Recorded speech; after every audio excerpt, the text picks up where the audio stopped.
ரங்காப்பட்டினம்னு ஒரு சின்ன கிராமம் இருக்கு. அந்த கிராமத்துல சாந்தம்மா ராகவையான்னு ஒரு தம்பதி வாழ்ந்துட்டு வராங்க. அவங்களுக்கு 2 பொண்ணுங்க. பெரியவ பேரு அமிர்தா, சின்னவ பேரு வெண்ணிலா. முதல்ல அமிர்தாவுக்கு கல்யாணம் நடக்குது. அமிர்தாவோட கணவர் பேரு அனில். இவங்க ரங்காப்பட்டினம் பக்கத்துல இருக்கிற மாடேரப்பள்ளிங்கிற கிராமத்துல தான் இருக்காங்க. அந்த தெருவுல தான் அமிர்தாவோட மாமனார் ரங்கையாவும் மாமியார் பார்வதியும் இருக்காங்க. எல்லாரும் ஒரே இடத்துல சந்தோஷமா வாழ்ந்துட்டு இருக்காங்க. கொஞ்ச நாட்களுக்கு அப்புறம் அதே ஊரை சேர்ந்த ரமேஷ்ங்கிறவர் கூட வெனிலாவுக்கு கல்யாணம் நடக்குது. வெனிலாவோட மாமனார் தேவையாவும் மாமியார் வசந்தாவும் அதே தெருவுல தான் வாழ்ந்துட்டு வராங்க. இப்படி அக்கா தங்கச்சி 2 பேரும் கல்யாணத்துக்கு அப்புறம் ஒரே தெருவுல எதிரெதிர் வீடுகள்ல குடி வந்ததால அவங்க இன்னும் சந்தோஷமா இருக்காங்க. ஆனா அமிர்தா வெனிலா 2 பேருமே சின்ன வயசுல இருந்தே பயங்கர கஞ்ச பிசுனாரிங்க. கல்யாணத்துக்கு அப்புறம் அவங்களோட கஞ்சத்தனம் இன்னும் அதிகமாயிடுச்சு. ஒரு நாள் வெனிலா அமிர்தா வீட்டுக்கு வரா. அக்கா, எனக்கு சர்க்கரையும் பருப்பும் வேணும். அது ரெண்டும் எங்க வீட்டுல இல்ல. கொடுத்தா 2 நாள்ல திருப்பி தந்துடுவேன். கிடைக்குமாக்கா? வெனிலா என்கிட்ட வந்து கேக்குற? என் சங்கதி தெரிஞ்சும் கேக்குறியா? நம்ம ஒருத்தருக்கு ஒருத்தருக்குள்ள இப்படிப்பட்ட பொருட்களை கேட்டுக்கவோ கொடுத்துக்கவோ கூடாது. நாம எப்பவும் மத்தவங்க கிட்டதான் கேட்கணும், சரியா? ஐயோ அக்கா, நேத்து தான் எதிர் வீட்டு குமாரி ஆண்டி கிட்ட போனேன். உப்பு, பருப்பு, சக்கரை, டீ தூள்னு எல்லாமே அவங்க கிட்டதான் ஓசி வாங்கினேன். அத பாத்துட்டு அவங்க என்ன திட்டுறாங்கக்கா. உங்க அக்கா தங்கச்சி 2 பேருக்கும் இது என்ன மளிகை கடையா? நான் இனிமே எதுவுமே தரமாட்டேன், வெளியே போன்னு சொல்லிட்டாங்கக்கா. அட புத்தி இல்லாதவளே, ஊர்ல இந்த தெருவுல அவங்க ஒருத்தர் தான் இருக்காங்களா என்ன? நான் உன் மாமியார் வீட்டுக்கு போய் கடன் கேக்குறேன், நீ ஏன் மாமியார் வீட்டுக்கு போய் இதெல்லாம் கேளு, சரியா போயிடும். எப்படி? அமிர்தா சொன்னதை கேட்டதும் வெனிலாவோட முகம் பிரகாசமாகுது. ஆமாக்கா, சூப்பர் ஐடியா சொன்ன. நம்ம வீட்டுல இருக்கிறத செலவு பண்ணாம ஒருத்தர் மாமியார் வீட்டுல இன்னொருத்தர் கேட்டா நமக்குள்ள சண்டையே வராதுல்ல. அப்படி சொல்லிட்டு வெனிலா சந்தோஷமா அங்கிருந்து கிளம்பி அமிர்தாவோட மாமனார் மாமியார் வீட்டுக்கு போறா. அங்க பார்வதி சமையல் செய்யறதுக்காக தயார் பண்ணிட்டு இருக்காங்க. அத்த, எப்படி இருக்கீங்க அத்த? உங்களை பாத்துட்டு போலான்னு தான் வந்தேன். என்ன பண்றீங்க? வாமா வெனிலா, என்ன இந்த பக்கம்? தண்ணி வேணுமா, நெய் வேணுமா, என்ன வேணும்? அத்த, அதெல்லாம் வேணாம். எங்க கிட்ட பருப்பு கொஞ்சம் தீந்துடுச்சு. ரமேஷும் நாளைக்கு தான் சந்தைக்கு போவாரு. அப்ப வாங்கணும்னு தந்துடுறேன். உங்ககிட்ட இருந்தா கொஞ்சம் பருப்பு தரீங்களா? அது கேட்கதான் வந்தேன். அது சரி, ஓ மாமியார் கிட்ட கேட்க முடியாம என்கிட்ட வந்தியா? சரி விடு. இருந்தாலும் நீயும் அமிர்தாவும் எதிரெதிர் வீட்டுல தானே இருக்கீங்க, அவகிட்ட கேட்க வேண்டியதானே? அத்த, அமிர்தா கிட்ட கேட்டா அவ தருவாள சொல்லுங்க. உங்களை மாதிரி தாராள மனசா என்ன அவளுக்கு? உங்ககிட்ட கேட்டா கண்டிப்பா கிடைக்கும் தான் உங்களை தேடி வந்த அத்த. பாத்தியா பார்வதி, உன் மேல வெனிலாவுக்கு எவ்வளவு நம்பிக்கை. குடு குடு, நாளைக்கு ரமேஷ் பருப்பு வாங்கிட்டு வந்தது நம்ம வாங்கிக்கலாம். குடு, புள்ள நிக்குது இல்ல. ஆஹா, நான் கொண்டு வந்து கொடுத்தா தானே நீங்க வாங்குவீங்க அப்படின்னு மனசுல நினைச்ச வெனிலா வெளியே இப்படி சொல்றா. ஆமா ஆமா மாமா, அத்தை மாதிரி ஒரு நல்லவங்க இந்த உலகத்திலேயே எங்கேயும் இருக்க மாட்டாங்க. அப்படி ஒரு தங்கமானவங்க அத்தை. அதுக்கப்புறம் பார்வதி ஒரு கிண்ணம் நிறைய பருப்பு கொண்டு வந்து குடுக்கறாங்க. இந்தாம்மா வெனிலா, ஆனா இது உன் அக்காவுக்கு தெரிய வேணாம். அப்புறம் அவளும் பருப்பு கேட்டு இங்க வந்துட போறா.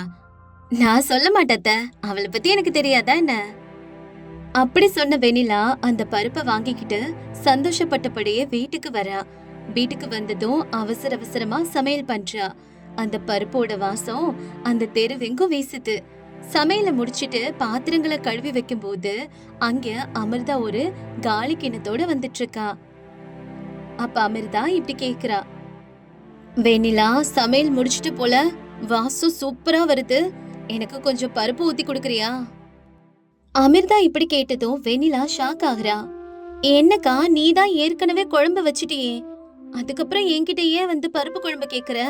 நானே பருப்பு இல்லாம உன் மாமியார் கிட்ட தானே போய் கடன் வாங்கிட்டு வந்த, நீ இப்படி கேக்குற? சரி சரி, ஆனா அதுக்கு ஐடியா கொடுத்ததே நான் தானே. அப்ப எனக்கு நீ குருதட்சணை தரணும்ல, அதனால நீ சமைச்ச பருப்புல பாதியே எனக்கு தரணும், சரியா? அக்கா, இது நியாயமே இல்ல. நான் கஷ்டப்பட்டு வாங்கிட்டு வந்து சமைச்சா நீ வந்து கேக்குற? தர முடியாது என்னால, போ. என்னது, தரமாட்டியா? நான் சொல்றத கேளு. பருப்பு ஒழுங்கா தரியா, இல்ல இந்த தெருவுல உனக்கு எந்த பொருளும் கிடைக்காம பண்ணவா? நாளையில இருந்து நீ எந்த வீட்டுக்கு போனாலும் கதவை சாத்த சொல்லிடுவ, ஜாக்கிரதை. ஒழுங்கா எனக்கு குருதட்சணையா சேர வேண்டிய பருப்பு குழம்பை எடுத்து வை. ச்சே, நீ அக்காவே இல்ல, நீ ஒரு ராட்சசி. என் தலை எடுத்து உனக்கு தங்கச்சியா வந்து பிறந்துட்டனே. இந்தா எடுத்துட்டு போ. உன் வயிறு முட்டை முட்டை போய் தின்னு. போதுமா, எடுத்துட்டு போ. அப்படி சொன்ன வெண்ணிலா கோபமா அக்காவை திட்டிட்டு அந்த பருப்பு குழம்ப அவ கொண்டு வந்திருந்த பாத்திரத்துல ஊத்துறா. போதும் போதும், ரொம்ப அலட்டிக்காத. இதுக்கப்புறம் உன்கிட்ட ஏதாவது இல்லைன்னா என்ன தேடிதான் ஐடியா கேட்க வரணும். அது ஞாபகத்துல இருக்கட்டும். அப்படி சொன்ன அமிர்தா அங்கிருந்து அந்த பருப்பு குழம்ப எடுத்துட்டு போயிடுறா. வெண்ணிலா கவலையோட நிக்கிறா. அமிர்தா வீட்டுக்கு வந்ததுக்கு அப்புறம் கொஞ்ச நேரம் கழிச்சு அமிர்தாவோட கணவன் அனில் வீட்டுக்கு வர்றான். அப்ப அமிர்தாவும் அனிலும் இப்படி பேசிக்கிறாங்க. அமிர்தா, உன்கிட்ட ஒரு முக்கியமான விஷயம் சொல்லணும். கேஸ் சிலிண்டரை ரொம்ப ஜாக்கிரதையா பயன்படுத்து. வீணாக்காத. தீர போதுன்னா ஒரு 2-3 நாளைக்கு முன்னாடியே என்கிட்ட சொல்லிடு, சரியா? கவனமா இருக்கணும். என்னாச்சுங்க, திடீர்னு சிலிண்டரை பத்தி இவ்வளவு பேசுறீங்க? என்ன விஷயம்? அதான் சிலிண்டர் விலை இப்ப அதிகமாயிடுச்சு. அதுக்கப்புறம் தட்டுப்பாடு வேற நிறைய இருக்கான். புக் பண்ணாலும் வர்றதுக்கு ரொம்ப நாள் ஆகுமா. அதான் நம்ம முன்னெச்சரிக்கையா இருக்கணும்னு சொல்றேன். அதனாலதான் உன்கிட்ட சொல்லி வைக்கிறேன் அமிர்தா. பார்த்து கவனமா செலவு பண்ணு. என்னது, சிலிண்டர் விலை அதிகமாயிடுச்சா? அப்ப புதுசு வாங்கணும்னா என் மனசு தாங்கவே தாங்காதே. ஐயோ, என்ன பண்றது இப்போ? இப்படி நினைச்சு அமிர்தா ரொம்பவே வருத்தப்பட்டுட்டு இருக்கா. அதே நேரம் வெண்ணிலா வீட்லயும் இதே எச்சரிக்கைய அவளோட கணவன் கொடுக்கறான். வெண்ணிலா, கேஸ் சிலிண்டரை ஏதாவது முக்கியமான விஷயங்களுக்கு மட்டும் யூஸ் பண்ணிக்கோ. மத்தபடி நார்மலான சமைக்கிறதெல்லாம் ஸ்டவ்ல வச்சுக்கோ, சரியா? என்னங்க நீங்க புதுசா சிலிண்டரை யூஸ் பண்றதுக்கெல்லாம் ரெஸ்ட்ரிக்ஷன் போட்டுட்டு இருக்கீங்க? இல்ல வெண்ணிலா, நியூஸ்ல பாக்கலையா? சிலிண்டர் விலை ஏறிடுச்சாம். அதுவும் இல்லாம இப்ப சிலிண்டர் கிடைக்கிறது இல்ல. ரொம்பவே டிமாண்டா இருக்கான். காலி ஆகிறதுக்கு முன்னாடி என்கிட்ட சொல்லிடு. ரமேஷ் இப்படி சொன்னதும் வெண்ணிலாவுக்கு பக்குன்னு இருக்கு. என்னங்க சொல்றீங்க? நான் இப்ப வேற ரொம்ப நேரம் பருப்பு வேக வச்சிட்டு இருந்தனே. ஐயோ, இதுக்கும் காசு அதிகமா வேணும்னா நம்ம எங்க போறது? எல்லாத்துக்கும் எப்படி காசு செலவழிக்கிறது? என்னது இது? இப்படி சொல்லிட்டு ரமேஷ் அங்கிருந்து கிளம்பிடுறான். இப்ப அமிர்தா வெண்ணிலாவை தேடி வர்றா. வெண்ணிலாவும் வெளியில வந்து அமிர்தா கிட்ட பேசுறா. 2 பேரும் இந்த சிலிண்டரை பத்தி பேசிக்கிறாங்க. அக்கா, எங்க வீட்டுல சிலிண்டர் தீர போகுதுக்கா. இப்ப என்ன பண்றதுனே தெரியல. சிலிண்டர் விலை வேற ஏறிடுச்சுன்னு சொல்றாரு என் வீட்டுக்காரு. இப்ப எப்படிக்கா வாங்குறது? என்ன பண்றது? எனக்கும் அதே கவலைதான் வெண்ணிலா. ஆனா என்கிட்ட ஒரு அதிரடியான ஐடியா இருக்கு. இந்த நிலைமையில நம்ம சிலிண்டர் திருடுறதை தவிர நம்மளுக்கு வேற வழியே இல்ல. நீ என்ன சொல்ற வெண்ணிலா? நம்ம திருடிடலாமா? அமிர்தா இப்படி சொன்னதை கேட்டதும் வெண்ணிலாவுக்கு ரொம்பவே அதிர்ச்சியா இருக்கு. வெண்ணிலா அதிர்ச்சியோட அக்காவையே பாத்துட்டு இருக்கா. அப்ப அமிர்தா இப்படி சொல்றா. என்ன நீ பேசவே மாட்டேங்கிற? இப்படி அமைதியா நிக்கிற? ஏன், திருடணும்னு சொன்னதும் ரொம்ப பயந்துட்டியா என்ன? ஏதாவது சொல்லு. நீ என்ன நினைக்கிறத பத்தி சொன்னாதானே எனக்கு தெரியும். அமிர்தா கேட்டதும் வெண்ணிலா அதுக்கு இப்படி பதில் சொல்றா. அது வந்துக்கா, நீ திருடணும்னு சொன்னோன்னு எனக்கு ஷாக் ஆயிடுச்சு. திருட்டு எப்படிக்கா நம்ம பண்ண முடியும்? நம்ம வேணா கஞ்ச பிசினாரிகளா இருக்கலாம், ஆனா திருடக்கூடாதுக்கா. அது தப்பு இல்லக்கா. யாராவது நம்ம திருடுறத மட்டும் பாத்துட்டாங்கன்னு வை, ரொம்ப அசிங்கமாயிடும்க்கா. ஐயோ, எல்லாத்துக்கும் பயப்படாத வெண்ணிலா. நம்ம பக்குவமா கரெக்டா திருடுனா யாருக்கும் தெரியாது. பணம் மிச்சமாகணும்னா நம்ம இந்த மாதிரி சாகசத்தெல்லாம் பண்ணிதான் ஆகணும். நீ கவலையே படாத. என்கிட்ட ஒரு சூப்பரான திட்டம் இருக்கு. நான் அதை உன்கிட்ட சொல்றேன். நம்ம அதுபடி பண்ணலாம். நீ என்னமோ சொல்றக்கா. சரி, என்ன திட்டம் சொல்லு. வெண்ணிலா திருடுறதுக்கு ஒத்துக்கிட்டதும் அமிர்தா அவ காதுல அந்த ரகசிய திட்டத்தை பத்தி சொல்றா. அத கேட்டதும் 2 பேரும் திருடலாங்கிற முடிவுக்கு வர்றாங்க. அதுக்கப்புறம் அந்த திட்டத்தை பத்தி கொஞ்ச நேரம் பேசிட்டு அங்கிருந்து 2 பேருமே கிளம்பி போறாங்க. என்னதான் வெண்ணிலா திருடுறதுக்கு ஒத்துக்கிட்டாலும் அவ மனசுல ஒரு பயம் இருக்கு. இருந்தாலும் அமிர்தா சொன்ன திட்டத்தை செயல்படுத்த ஆரம்பிக்கிறா. ஐயோ, அநியாயம் நடந்துடுச்சு. யாரோ என் வீட்டு சிலிண்டரை திருடிட்டாங்க. இங்க வாங்கல, யாராவது எனக்கு உதவி பண்ணுங்க. என்னோட சிலிண்டர் காணாம போயிடுச்சு. கடவுளே, யாரோ திருடிட்டாங்களே. வெண்ணிலா இப்படி சத்தம் போட்டுட்டு இருக்கும் போதே அங்க அக்கம் பக்கத்துல இருக்க குமாரியும் ரம்யாவும் வர்றாங்க. அவங்களோட முகமும் வாடி போயிருக்கு. என்னாச்சு வெண்ணிலா? ஓ வீட்லயும் சிலிண்டரை காணுமா? என் வீட்லயும் சிலிண்டரை காணும் வெண்ணிலா. யாரோ திருடிட்டாங்க. என்ன பண்றதுனே தெரியல. உங்க வீட்லயும் திருடிட்டாங்களா? அட கடவுளே, என்னோட நிலைமையும் அதுதான். என் வீட்லயும் யாரோ சிலிண்டரை திருடிட்டாங்க. யார் இந்த வேலையை பண்ணிருப்பா? இவங்க இங்க இந்த மாதிரி பேசிட்டு இருக்காங்க. அந்த இடத்துக்கு அமிர்தா அழுதுகிட்டே வர்றா. ஐயோ, உங்க எல்லார் வீட்லயும் சிலிண்டர் திருடு போயிருச்சா? என் வீட்லயும் திருடு போயிருச்சு. நேத்து இந்த பக்கம் ராத்திரி 2 பேர் சுத்திட்டு இருந்தாங்க. ஒருவேளை அவங்க தான் திருடி இருப்பாங்களோ? எனக்கு என்னமோ அவங்க மேலதான் சந்தேகமா இருக்கு. இப்படி எல்லா சிலிண்டரும் திருடிட்டாங்களே. இப்படி அமிர்தா கண்ணீர் விட்டு நடிச்சு அங்க இருக்கவங்கள ஏமாத்துறா. அப்ப அங்க இருக்கவங்க எல்லாரும் என்ன பண்ணலாம்னு யோசிக்கிறாங்க. இதுக்கு வேற வழியே இல்ல. நம்ம உடனே போலீஸ்ல கம்ப்ளைண்ட் பண்ணலாம். அவங்க நடவடிக்கை எடுப்பாங்க. இத கேட்டதும் அமிர்தாவுக்கு பயங்கரமா பயம் ஆயிடுது. அப்ப அமிர்தா இப்படி சொல்றா. ஐயோ, என்னக்கா இப்படி சொல்றீங்க? போலீஸ் கிட்ட போனா நம்ம எல்லாரும் 2-3 சிலிண்டர் வச்சிருக்கோமே, அதனால இந்த தட்டுப்பாடு இருக்க டைம்ல இத்தனை சிலிண்டர் வச்சிருக்கோன்னு நம்மளதான் பிடிப்பாங்க. அதனால போலீஸ்லாம் வேணாக்கா, நம்மளே எப்படி கண்டுபிடிக்கிறதுன்னு பார்க்கலாம். போலீஸ் அப்புறம் நம்மள அரெஸ்ட் பண்ணிட்டு போறாங்க. அமிர்தா இப்படி சொன்னாதான் இவங்க பயப்படுவாங்கன்னு கரெக்டா ஒரு விஷயத்தை யோசிச்சு சொல்றா. அவங்களும் பயந்து போய் இப்படி சொல்றாங்க. ஆமா ஆமா, அமிர்தா சொல்றது சரிதான். நம்மள போலீஸ் புடிச்சிட போறாங்க. எதுக்கு வம்பு? போனா போயிட்டு போகுது.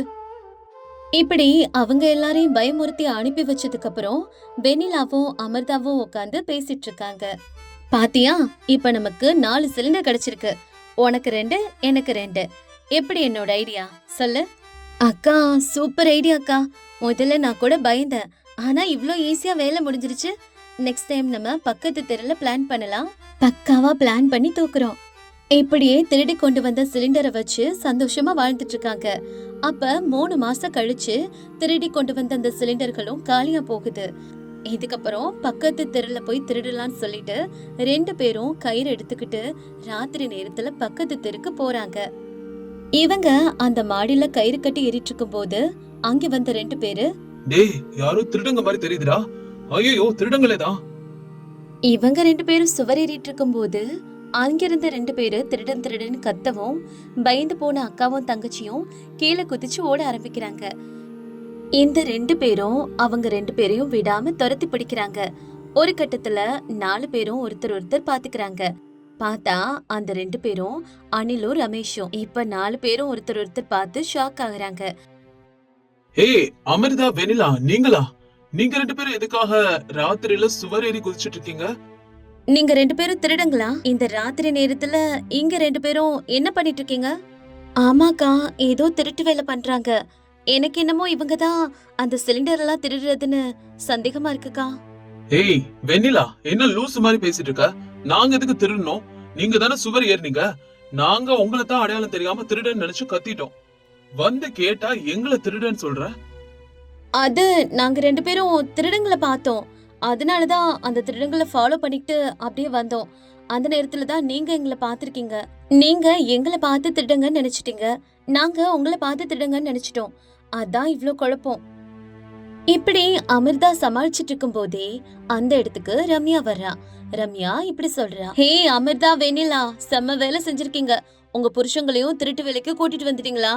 நாளையில இருந்து நானும் என் புருஷனை கூட்டிட்டு வந்துடுறேன். மத்த எல்லா வீடுகளையும் சிலிண்டர் திருடி நம்மளே பகிர்ந்துக்கலாம். நீங்க முன்னாடியே இந்த பிளான சொல்லியிருந்தீங்கன்னா இன்னைக்கே என் புருஷனை கூட்டிட்டு வந்திருப்பேன். இன்னும் 2 சிலிண்டர் எக்ஸ்ட்ரா கிடைச்சிருக்கும். இங்க சொல்லாம கொள்ளாம வந்திருக்கீங்க. ரம்யா சொன்னதை கேட்டதும் தான் சிலிண்டர் திருடுறது தங்களோட மனைவிகள் தான்னு இவங்களுக்கு தெரிய வருது. அடி பாவிங்களா, நீங்க தான் இத்தனை நாள் சிலிண்டர் திருடினதா? அப்ப இத்தனை நாள் சிலிண்டர் காணோம்னு அழுததெல்லாம் வெறும் நடிப்பா? நீங்களா அந்த திருட்டு வேலையெல்லாம் பண்ணிருக்கீங்க? என்னால நம்பவே முடியல. சீ, உங்களை நினைச்சாவே வெக்கமா இருக்கு. குடும்ப மானமே போச்சு. வீட்டுக்கு போனதும் அனிலும் ரமேஷும் தங்களோட மனைவிகள் கிட்ட இது போல சொல்றாங்க. அமிர்தா, எவ்வளவு கேவலமான வேலையை பார்த்து வச்சிருக்க. இதுக்கப்புறம் உனக்கு கேஸ் அடுப்பே கிடையாது. இதுக்கப்புறம் தினமும் நீ விறகடுப்புல தான் சமைக்கணும், சரியா? என்னங்க சொல்றீங்க? இதுக்கப்புறம் நான் விறகடுப்புல சமைக்கணுமா? ஐயோ, சரி, அப்ப வெண்ணிலா? அவளுக்கும் அதேதான். இனிமே அவளும் கேஸ் சிலிண்டர்ல சமைக்கவே கூடாது. அவளும் விறகடுப்புல தான் சமைக்கணும். அதான் அவளுக்கு பனிஷ்மெண்ட். இத கேட்டு 2 பேரும் அதிர்ச்சி அடைறாங்க. அக்கா, ஏன்க்கா அப்படி பண்ண? ஒன்ன மட்டும் தானே சொன்னாரு அத்தா. நீ என்னையும் என் புருஷன்கிட்ட மாட்டி விட்டுட்டியே. இப்ப எனக்கும் தண்டனை. வெண்ணிலா இப்படி சொன்னதும் அதுக்கு அமிர்தா, சரி சரி விடு, அழாத. நம்ம போய் விறகடுப்புலயே சமைக்கலாம். அதையும் நம்ம பழகிக்கலாம். அமிர்தா இப்படி சொன்னதை கேட்டு அனிலும் ரமேஷும் வெண்ணிலாவும் அமிர்தாவும் மனசு திருந்திட்டாங்க, தாங்க செஞ்சு தப்ப உணர்ந்துட்டாங்கன்னு நினைச்சுக்கிறாங்க. அதுக்கப்புறம் வெண்ணிலாவும் அமிர்தாவும் விறகடுப்புல சமைக்க ஆரம்பிக்கிறாங்க. அவசர தேவைகளுக்காக கூட கேஸ் சிலிண்டர் அடுப்பை யூஸ் பண்ணாம விறகடுப்புல சமைக்கிறாங்க. அப்படி ஒரு நாள் வெண்ணிலா அமிர்தா கிட்ட இப்படி சொல்றா, பாத்தியாக்கா, காசை மிச்சம் பண்ணோம்னு நினைச்சு இப்ப கண்ணெல்லாம் எரியுது. நம்ம பண்ண திருட்டு வேலைக்கு நல்லா நமக்கு பெரிய தண்டனையா கிடைச்சிருச்சு. எனக்கு கஷ்டமா இருக்கு. நானும் இப்படி எல்லாம் நடக்கும் நினைச்சா பண்ண. சரி சரி அழாத. இந்த போக கண்ணுல இருக்க அழுக்கு எல்லாம் எடுத்துருமா. அழாம சமையல் பண்ணு வெண்ணிலா. இவங்க இப்படி பேசிட்டு இருக்கும்போது அங்க ரம்யா வர்றா. ரம்யா வந்து இவங்க கிட்ட இப்படி கேக்குறா, என்னம்மா அமிர்தா, வெண்ணிலா, என்ன ரெண்டு பேரும் விறகடுப்புல சமைச்சிட்டு இருக்கீங்க? சிலிண்டர் என்ன காலி ஆயிடுச்சா என்ன? ஆ, அது வந்து ரம்யா, சிலிண்டர் விக்கிற விலைக்கு நம்மனால சிலிண்டர் வாங்க முடியுமா? சிலிண்டர் வாங்கணும்னாலும் இப்ப கிடைக்க மாட்டேங்குது. அதான் நமக்கு இருக்கவே இருக்குது இயற்கை. விறகடுப்புல சமைக்கலான்னு சமைச்சிட்டு இருக்கோம். இத கேட்டதும் ரம்யாவுக்கு இவங்க காசை மிச்சப்படுத்துறதுக்காக இதெல்லாம் பண்றாங்கன்னு புரியுது. அவளும் போய் அந்த ஊர்ல இருக்க எல்லார்கிட்டயும் இத பத்தி சொல்றா. அன்னையில இருந்து ஊர்ல இருக்க எல்லாரும் விறகடுப்புல சமைக்க ஆரம்பிக்க ஊரு முழுசும் புகை மண்டலமா இருக்கு.